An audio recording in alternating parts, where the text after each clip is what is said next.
नवरंगपुर जिले में 2 रुबेला बा जर्मानी मिलिमिला रोग चिन्हट। नंदाहांडी ब्लॉक पड़ालगुड़ार 5 जन शिशुंक रक्त नमूना को गत 24 तारिख में भुवनेश्वर आरएमआरसी परीक्षागार को पठा जायतिला। सेथि मध्यरु 2 शिशुंक रक्त रे ए रुबेला चिन्हट होईछि। यह एक भूताणु जनित रोग एवं यह वायु द्वारा संक्रमित हुए। रिपोर्ट आसिबा परे स्वास्थ्य विभाग टीम स्थिति अनुध्यान करुछंती। यह सहित लोकंकु एही रोगर निराकरण पई परामर्श देउछंती।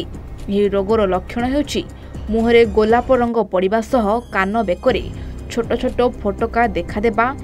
यह सहित एही रोग गर्भवती महिला मानकु हेले गर्भस्थ शिशु उपरे प्रभाव पड़ी थाए। हृदरोग सह मस्तिष्क विकलांग होइथाए। रोगी मानकु आइसोलेशन रे रहिबा पई परामर्श दिया जायछि ओ सचेतन कराजिबा सह स्वास्थ्य कर्मीक सह जोगाजोग करिबा पई परामर्श दिया जायछि। अन्यपटे ग्रामवासी अंधविश्वास बशवर्ती होई झड़ा फुंका आरंभ करि दैथिबा बेले एथिरु निवृत्त रही डाक्तरी औषध व्यवहार पई सचेतन करिसेंती डाक्तर टीम।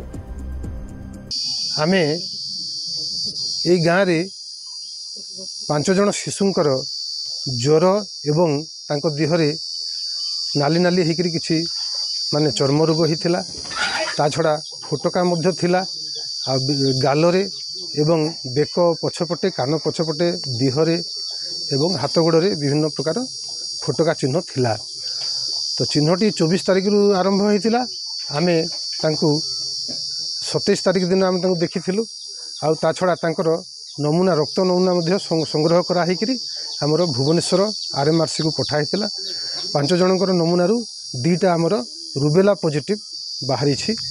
आ सेथि पई आमे ए गाँ को आमे फोकस रे रखिछु। सर्वेलेंस आमर चली छी। आम सहित गाँ रो हेल्थ वर्कर फीमेल अछंती, आशा अछंती, आ district RRT team block RRT team मध्य अछु।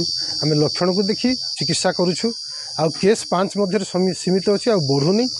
आ ता छड़ा आमे सेमन को आइसोलेशन रहिबा पई कहूछु। आ किछि नुवा केस जदि अछि स्वास्थ्य कर्मी को परामर्श नेबा को कहूछु।